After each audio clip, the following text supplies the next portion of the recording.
this issue, especially on the two-thirds gender rule, because yes, affirmative action may work for a while, and for the 10 years of devolution, it has worked. But is it sustainable? There are those who argue that political parties have the opportunity to actually ensure that within their ranks, within their systems, they actually churn out more elected leaders with a proper balance across the genders, not just men, because even the selection of a deputy governor is a political selection. Even the selection of a deputy president, a running mate for that matter.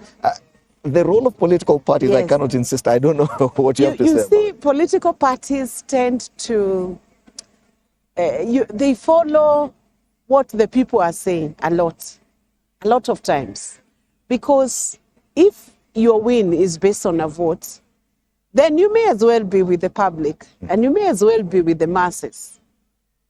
And now when you come to the people, the cultural beliefs, the gender stereotype, when you come to election of women, if you look at the obstacles that are holding women back from competing competitively in competitive politics, there are many factors. It goes back to that campaign, who is financing it? That campaign, what are the perception of the people around the, say, county or constituency? Do they believe, does that community believe in women being leaders at that top level? It is costly. I am saying there are many factors that intertwine before a woman leader is effectively lifted from, a woman leader is picked from the grassroots and allowed to occupy a political office. And I will ask you to look at trends in certain counties.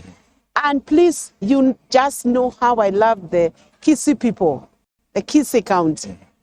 It has never voted one woman. Kisii County has never voted in one woman in a single constituency.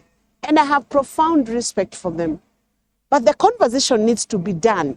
Why can't a woman in Kisii County ascend to a constituency level, become a member of parliament in Nyaribari Church or whatever other constituency that is within Kisii? Why can't we have that?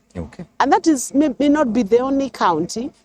There are several other counties where you find the trend is that it is easier for a woman to ascend in a single constituency in this county than in that county. How do you explain that? It means if you have a woman candidate there, unless there is such radical shift, a paradigm shift on the belief system of the people when it comes to representation, it becomes much more difficult for a woman to ascend to power. Because if you look at our percentages now, representation of women is maybe close to 24.2% of women representative, meaning we still need to fill in a gender quota to meet the constitutional stipulation. And that's why that conversation is being had, that how do we now push more women to elective positions so that we can have incremental growth in representation by all genders. And not just women. The same story goes to youth,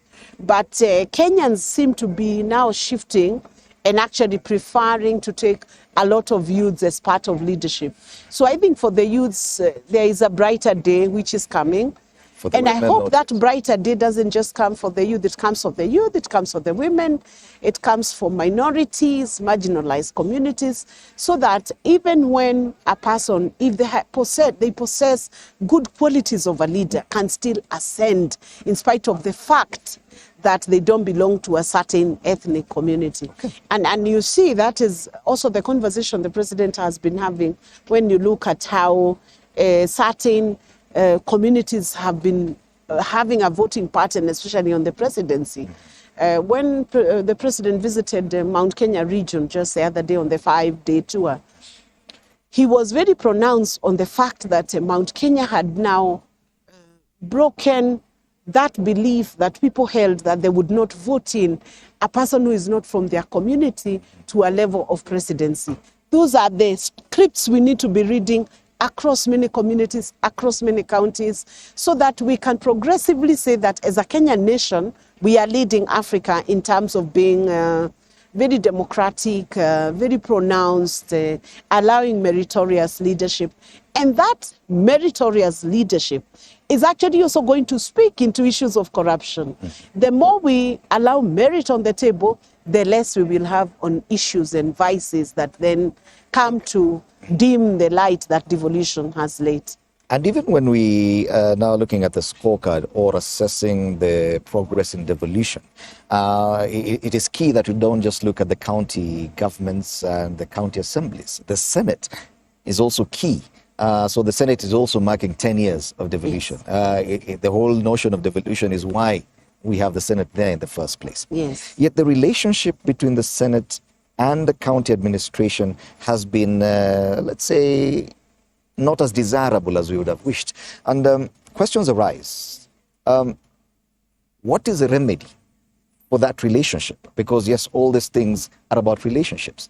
To remedy the relationship between county administration and the Senate.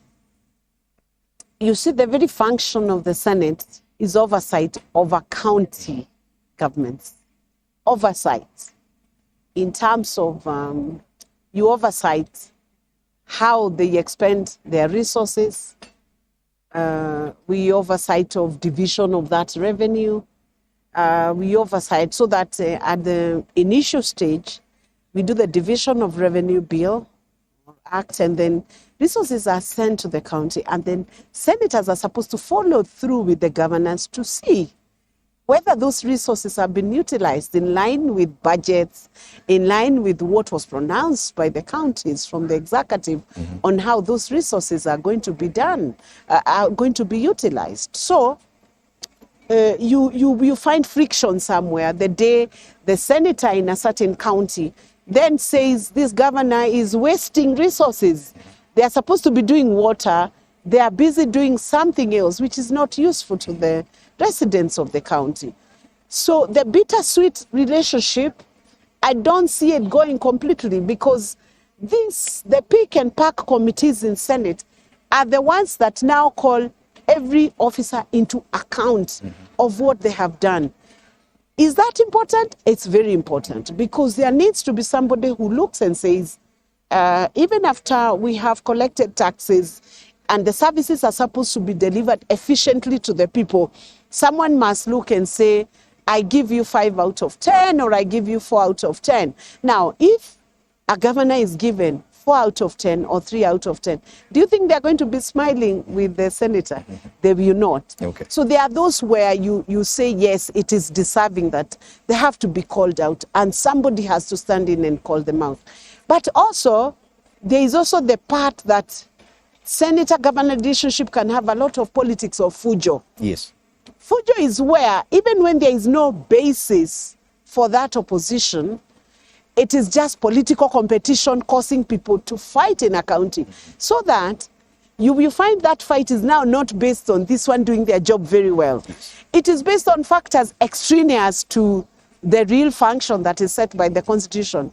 Now, when it is based on fujo, fitina, madharau, then that is where now it becomes real bad. And that is the one that needs to be not accepted or contained, because that's not what the Constitution envisaged. So I would say